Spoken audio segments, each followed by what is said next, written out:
Man a star! Man a star!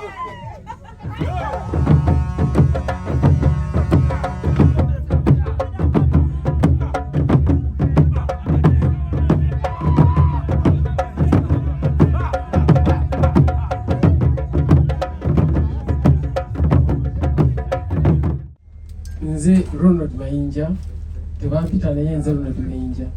Musajja Muganda ddala. Ndi musajja Muganda, neddira mutima omusajji. Ndi Munnayuganda, ndi mufumbo, nina omukyala n'abaana. On top of that, omulimu gwange ndi musajja muyimbi. Neebaza bannamawulire mwenna. Nebaza bannamawulire mwenna okuba nti muzze wano ku conference yaffe ku lw'ekivulu kyaffe All is Gold kigenda okubawo nga munana ku Serena Hotel mu Kampala. Ronald Mayinja ayimbidde ebbanga, takyabalwa mu bato, takyabalwa mu ki. Naye ku mulundi guno nawulidde nga nina ebbanja eri bannayuganda nga sikolangayo ku concert deservinga their support towards me. Ebbanga lye bampagiridde mbadde nga ali mu rehearsal okwegezaamu nga sibawangayo concert ejja mu buwagizi bwabwe, nga sibawangayo concert ejja mu Ronald Mayinja.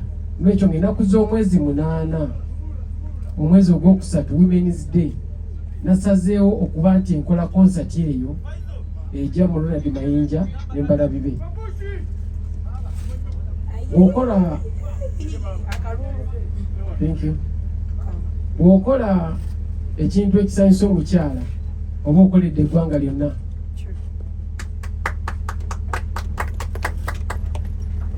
Kubanga ffenna tuzaalibwa bakyala.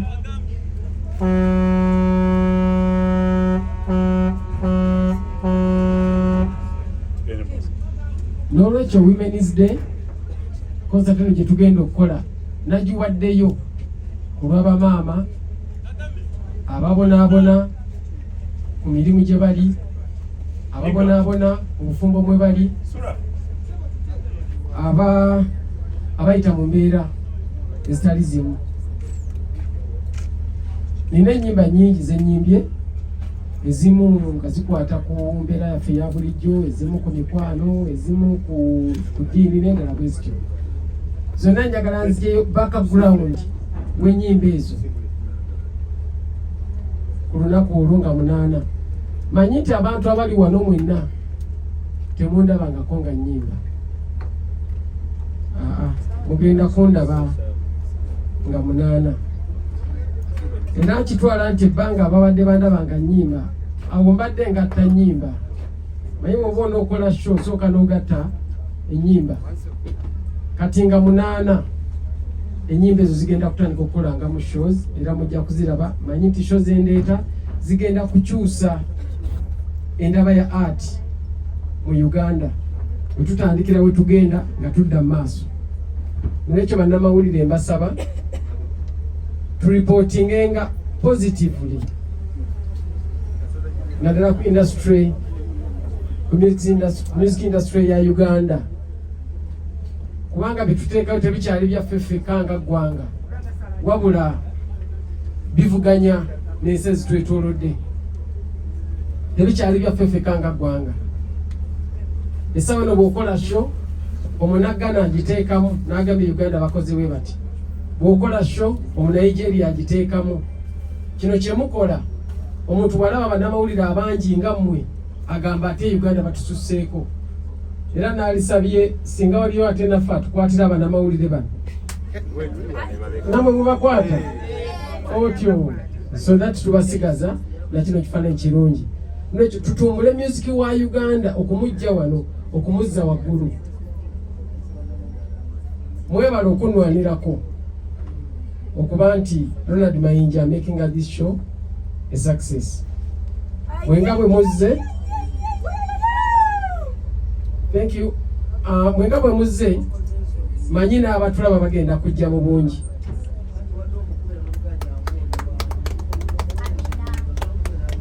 Buli eyeetabye mu sheeno kitundutundu ku buwanguzi bwayo. Bannamawulire tubawa ekitiibwa kyamaanyi nnyo kubanga ne bwe twanditudde wano nga temuliiwo tewali yalitegedde bye tukola. Nolwekyo bannamawulire tubeebaza nnyo nnyo. Mbasaba mu lugendo luno Ronald Mayinja lwendiko olw'okuba nti ngatta ettofaali eddala ku music wa Uganda munkwatireko.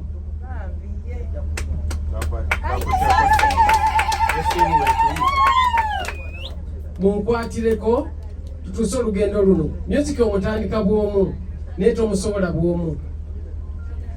Olimba olutandika wekka naye gweogamba nti onookola show weetaaga munnamawulire, weetaaga wa radio, weetaaga wa TV, weetaaga buli muntu. Olumu tubanga tufunaafunamu obuntuntu naye obwa Luganda tubeeramu obwone dudududududu. Naye ate tulina okutereeza waffe n'ekitugatta mulimu ye Mukama waffe. Kati njagala mbabulireko ku buyigirize bwange. Nakyo nkyogere? Baagala kumanya Mayinja yatandika ddi? Si mazaalawo kubanga ekyo kye bansabye naye nensangibwa n'obwange ku mutima. Naye nga kambukozese kasita tuli ku mazzi ate tulaga. Omutegera bulungi? Tuseeyo tewakyali adda ku lukalu.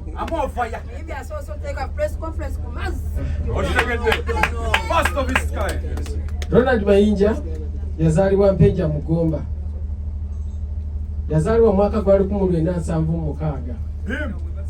Muwulidde ebintu ebyo? Ronald Mayinja yazaalibwa Mpenja Mugomba. Nazaalibwa omwami n'omukyala abagenzi, omwami David Ndawula n'omukyala Joyce Namuddu. Nasomera Mpenja Primary School nenvayo ko nensomera ku kyalo bakita Lugaaga Primary School. Naye era Seguye Madwe omu gye nava nenzija e Kampala nensomera ku Namirembe Primary. Namirembe Primary bagitanga Namirembe Ifat naye kati bagita Namirembe Primary. Awo nava nengenda St. Peters Nsambya. St. Peters Nsambya Manyuweri. Oli obbi wange taata. Nsanyusa okulaba ssebo. Alhamdulillah. Awo St. Peters Nsambya we nava nengende Nakawa gye nava. Awo ne saamaliriza bwe nagende Nakawa saamaliriza.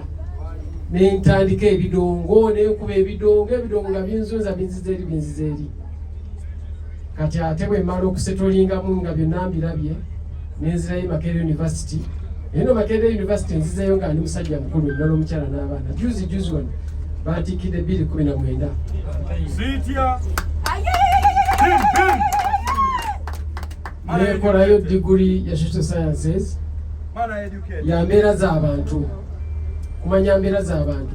Kyenva mulaba nti olumu ne bwe tukaayira ne bwe tuyomba Makerere yangunjula. Yakinjigiriza nti abantu olina okuyiga enkolagana y'okolagana nabo ennungi. Akombedi ki ekirala kye? Ndowooza bajja kukoza ebibuuzo katugende oba omaliriza.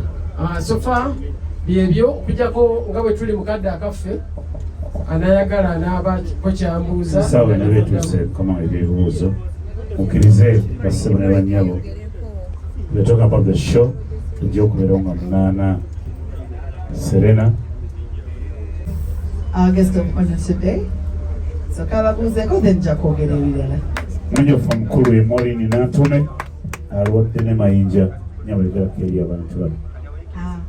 Mbalamusiza mwenna abamawulire abangi ennyo, mwebale ddala kujja. Omugole w'olunaku Muzeeyi Ronald Mayinja, Akoze, Keti, Jose, nange mwebale okumpa omukisa guno. Nembeera omu ku ttiimu eno. Mami wayimba nnyo. Olunaku lwanga 8 March, Serena Ronald Mayinja at 47. Abawagizi ba Ronald Mayinja mwenna mumumanyi, ennyimba muzimanyi, ezabanyumira nga nakati ezibanyumira mujje Serena ejjule. tweyanziza Moureen Nantume Ronald Mayinja tweyanza nnyo marketing. kakati amanya gange nze Ronald Lewis nganza kwasaganya marketing of this show Ronald Mayinja 47 old is gold. Thank you so much for coming here. First and foremost, this show is to celebrate music, celebrate Ugandan music, and celebrate Ronald Mayinja. So tubadde tubasaba mujje nga munana March. Munana March is 8th March is Women's Day. Lunaku lw'abakyala. And we all know abakazi bali very important to us. Nange kennyini atwala ekino ekivulundi mukyala. So I would really appreciate abakyala muze bulungi ne mutuwagira ne twewagira kozi wompagira nange majja kuwagira elsewhere. So ekivulu kino tugenda kukikolera ku Serena Hotel.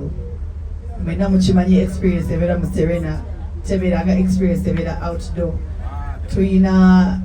Tuyina production eri massive, tuyina sound omulungi, tuyina stage appearances ennungi. We have so many artists on stage abagenda werekerako muyimbi gwaffe Ronald Mayinja. Tuyina ebirungi bingi, tuyina seat settings nungi nnyo. Buli omu agenda otuula abagenda kubanga alaba oba otuddewa oba wa. We have the best production for this show. Tetwagala kukola nsobi yonna. So nolwekyo nga munana tukowola buli muntu andaba ku TV, ampuliriza ku radio, andaba ku social media. Tubegayiridde mujje tugezezaako pushinga. We've been using Snapchat, TikTok, Facebook, buli wamu weetuli Twitter, buli wogenda sagayo all these goals. Amanyi mangi ge tutaddemu so bambi temutuswaza nga munana. Tuzitunda ku Pakalast, tuzitunda ku Pacific, Carbond in Nigeria, Nantume. Osotuukirira manager Jose naye alina tickets. So tosobola kulemererwa kugula ticket kujja mu kino ekivulu. Kitunzi wa concert eno Ronald Lewis omusajja lwamuyita Kaddu yatesitesa show eno owakika atubuli production wenda okubeera several Kaddu Siram Yusuf banaye balamusiza era tuli basiimo nnyo mwebale kujja. Ronald Mayinja 47 old is gold. Njabagamba everything has been prepared. Buli kimu kitegekeddwa ku mutindo.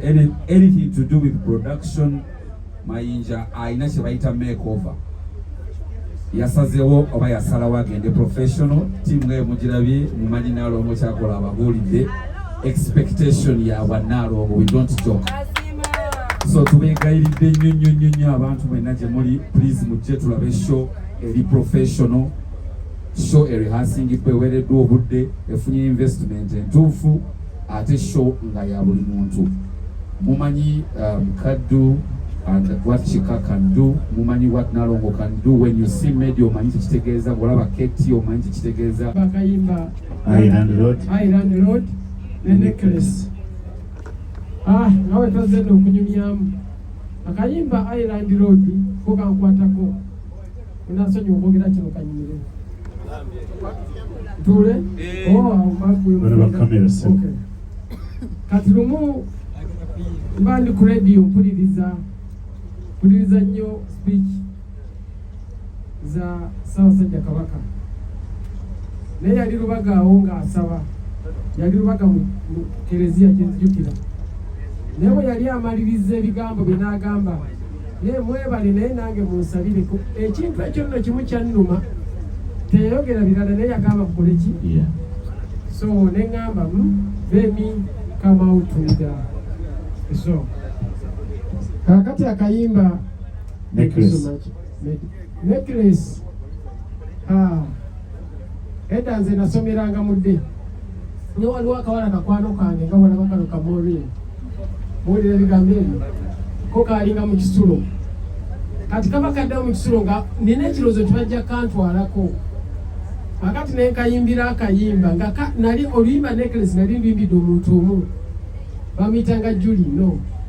Kati nenyimba nekilasi yo juli jindekere olide weddeko olina okundekawo naye eyo gyosomeramu abo abaana buli kityamu nti olifuna nsinga kati kyenva nkusiibula nga nkaaba naye kale juli genda osome nekilasi yo nsigaze wotolinda birekweyo nga buli bebeeramu obulamu bwange ennyoko. Yes, kakati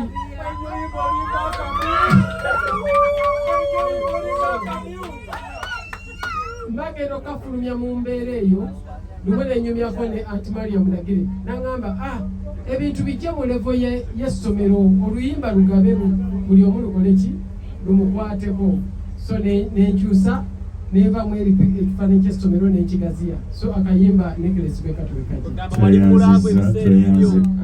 webali nnyo kubanga osoma naye ng'oli mulaavu webali nnyo abuuzizza nti wawulikako ng'oli bweru n'okomawo kati olumala okuyimba oddayo oddemu obule neyanziza sebe ekibuuzo ekyo Eclipse okimya essente z'abantu ebulaayi eyo ndowooza ebbanga linaakamalayo eddeni lyali lya myezi nga 6 era nze ndi musajja wa kuno nakomyewo kuno ebulaaya famire yange gye nali ntutta abaana abo bagende basome emisomo gyabwe ffe tukomewo wano tukube endongo tuyiribe n'olwekyo sidda bulaaya mpozi okukyalayo naye ng'emirimu gyange gyonna gya ndongo era nkomyewo ndi Uganda musomo omulala ekisooka twagambye nti old is gold